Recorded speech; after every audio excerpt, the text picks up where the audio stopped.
Hi, I'm Brittany, a neurodivergent mum and speech pathologist. This is Not Just Theories, where I share what actually works in my real, messy life. Because life doesn't follow a theory. Here's what I actually do. Hello, friends, and welcome back. I'm so glad you're here. Today's episode is about something that seems really simple on the surface. But for us, it's been one of the most powerful parts of our daily rhythm. Bedtime stories. More specifically, I'll be talking about why we read exactly 5 books before bed, and why that number never changes. If you're a parent or carer, or just someone who's trying to make your evenings less chaotic, I hope this gives you some comfort and maybe even a new idea to try. As always, this is just me sharing what works for us, and is not a prescription that you need to do this exactly the same as me. Take from it what you find helpful, and leave the rest. Before we begin, I'm going to share a little background information that might be relevant. I have 2 kids, and today I'll be talking about bedtime book reading with my 3.5-year-old daughter. She has, since birth, found sleep really challenging. Think of the worst stories you heard about the worst sleepers in your parent group. That's her. We have tried almost every trick in the book with her. We have figured out medical contributions, schedule changes, different ways we could support her to sleep, and we still have sleep far from figured out. She still wakes multiple times a night and is a bit of a challenge to get into bed. But this does mean that I have read basically every book and resource on infant sleep I could find. I have followed a lot of sleep coaches on social media with huge differences in philosophies. And what I've noticed is pretty much every single source has talked about bedtime routines. Specifically, over and over again, I have read bath, book, bed. It's a catchy phrase, and it sounds great in theory, right? Well, not necessarily for us. My daughter is super sensitive to transitions, so bath time was always really traumatic. Getting undressed, getting into the water, getting out of the bath, getting dressed again. On top of the sensory experience of being in the bath, all of those changes were just a lot for her. So that element of the routine has just never ever worked for us. But books? That's something she loved, and it's something we figured we could use for our routine. Yet it didn't work, at least not right away. Not until we actually figured out how to do it in real life in a way that worked for our child. Let's start with this. I'm a speech pathologist. I love books. I think reading is amazing for language development, narrative skills, vocabulary, early literacy, all the things. But bedtime reading? That's not what it's for. Or at least, not in our house. At bedtime, for us, reading is about connection, not education. We use it to co-regulate, helping my toddler's body and brain start to slow down. And it gives us a really nice moment of togetherness before separation for the night, or for the first 2 hours of the night. When my daughter was younger, I used to try and make bedtime books really interactive, asking questions, pointing to pictures, using lift the flap books, using my best speechy reading voice. And honestly, it backfired because it hyped her up.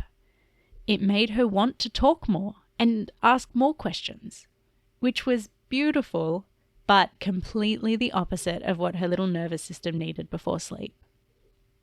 Now we use bedtime books for rhythm, familiarity. We use soft voices and aim for a really gentle transition to sleep. The language stuff still happens, but at a different time of day.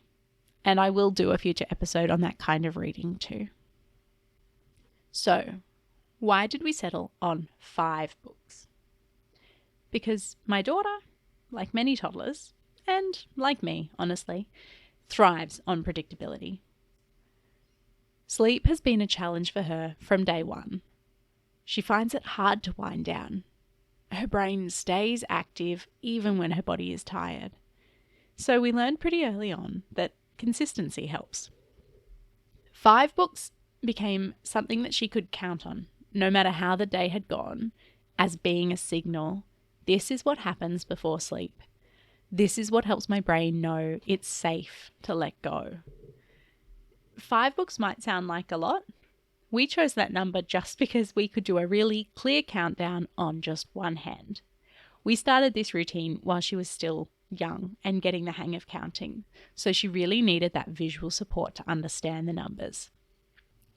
Importantly though, it is always 5. Not 6, not 4, unless we're lucky enough that she happens to fall asleep really early while we're still reading. And we hold the boundary of 5 really firmly. Because if we didn't, she could keep going for hours because she loves books. She's really smart and she knows how to negotiate, but she does also feel safer when we stay consistent. So we have a countdown. This is book 1. Here's book 2. We've got 3 more books after this. So by the time we get to book 5, she knows what's next. So there's no surprises for her, no begging for just one more. It's predictable and it really helps. It might sound strict, but for us, holding that boundary is an act of kindness to her and to ourselves. It gives me a structure too. So it means I'm not negotiating at bedtime or second guessing myself, and it means that she doesn't have to guess either. Boundaries create safety, especially for little people with big feelings who live in the moment. So once she began to trust that that limit stayed the same every day, the protests and the requests for one more book really dropped off. They still come up every now and again, but it's much fewer and further between. It's just part of our rhythm now. She gets to pick 5 books before we hop into bed. Now, while the number of books is fixed, she gets to choose which ones we read. And that piece is so important. It gives them autonomy. It gives my daughter that chance to feel like she's having a say in the routine. Even though the structure is the same every night, she chooses exactly which books she wants. Sometimes that's 5 board books. Sometimes it's 5 of the longest picture books that she can find. And sometimes it is the same book 5 times in a row, which I've just learned to roll with. I figure there's power in repetition, right? So that content does change. Our boundary still stays the same. I was talking to a friend about this, and she was actually really pleased to hear about it because she figured she could use the strategy even though her children are different ages to mine. Her 2-year-old might read 5 really short stories, something like a spot book. But her 4-year-old, who's into chapter books, might read 5 chapters of James and the Giant Peach, or 3 or 7, whatever number is that works in a different household. So it is a strategy that can really work for different ages just by changing what's available.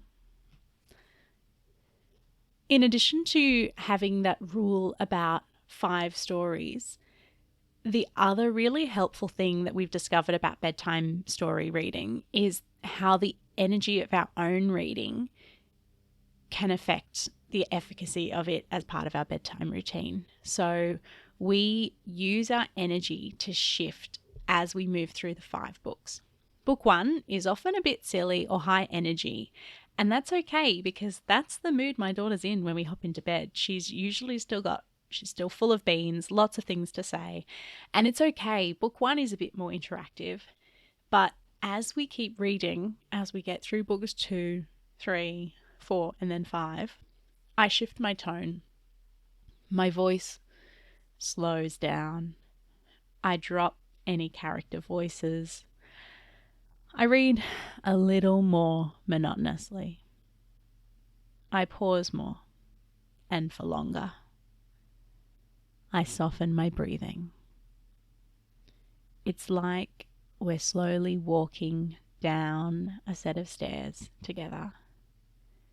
from the day into the quiet of bedtime. It's like a nervous system mirroring tool. By bringing my energy down, her body follows. And this isn't something that we learned from a book. This is something I noticed because my husband did it automatically during his bedtime routine. I was really frustrated because my husband had so much more success than I ever did. He would come out and sometimes say something like, "She fell asleep during the 3rd book tonight," or even during the 5th book, whereas I was often post-book reading having to do a lot of patting and shushing and singing and drawing circles on forehead, and I still have to do that sometimes. But she had never, ever fallen asleep during a book for me. But she was doing it almost every time my husband put her to sleep. So I was often leaving her room frustrated and needing him to take over, because after the book reading, after another half an hour of trying to put her to sleep, she would still be awake. One night I stayed in the room after he took over to see what he was doing so differently. And this is what I saw him doing. He read the books in a really flat and tired voice. And this is not how I'd seen him read books during the day. During the day, he reads them very differently. But at 9:30 or 10 o'clock at night, after a full day of work and a full evening of looking after our toddler, he let that impact his energy for book reading more than I had ever done. And it actually worked better. She settled better when he was reading in such a boring, flat way. So it goes against every one of my speechy instincts, but it's what works. So now I do it too. Just to be really clear, this is not how either of us read books with her during the day. In the morning, at playtime, we are way more interactive and talk about the pictures. We use gestures and silly voices, all of that typical language building stuff. But bedtime reading is not for that. It is a different tool. It has a different purpose. It's about getting her body and her brain ready for sleep and calming down. We can talk more about supporting communication and language in other parts of the day in future episodes. But for us, this was so key to our bedtime routine actually working. This shift to the routine taught me so much because I didn't realize how many shoulds I had picked up as a therapist and how I was letting them impact my parenting even when it wasn't helping. So it reminded me connection comes first, to think about the purpose of what I'm doing and whether the way I'm doing it is actually working towards that purpose or not. And it's just a reminder that routine doesn't mean rigidity and inflexibility. It can be calming. We don't have to have a perfect bedtime every night. Some nights are really messy, in fact. But for us, this section, the books, is something that we finally feel like we've figured out and we have it working for us and for our daughter. And for now, that's more than enough. We have other elements of the bedtime routine that still need tweaking, but I wanted to share this one first because it does feel like our win, and I wanted to start there. Thank you for listening to this episode of Not Just Theories. If you're in a season where bedtime also feels like a battle, or if you're second guessing whether or not you're doing it right, I just want to say that you don't need to make it educational and you don't need to get it perfect. You just need to keep working until you can find a rhythm that works for you and your child. Hold that boundary and remember that theory is great, but lived experience matters more. Hopefully today's episode has given you some ideas of things that you can try and see if it makes a difference for your family. I'll be back next week with another glimpse into how I actually do things. Until then, be kind to your brain. Thanks so much for listening to Not Just Theories. I really appreciate you being here. If this episode resonated with you, the best way to support the show is to follow, leave us a rating or review, or just share this episode with someone else who you think might find it comforting or useful. I hope to see you back here soon.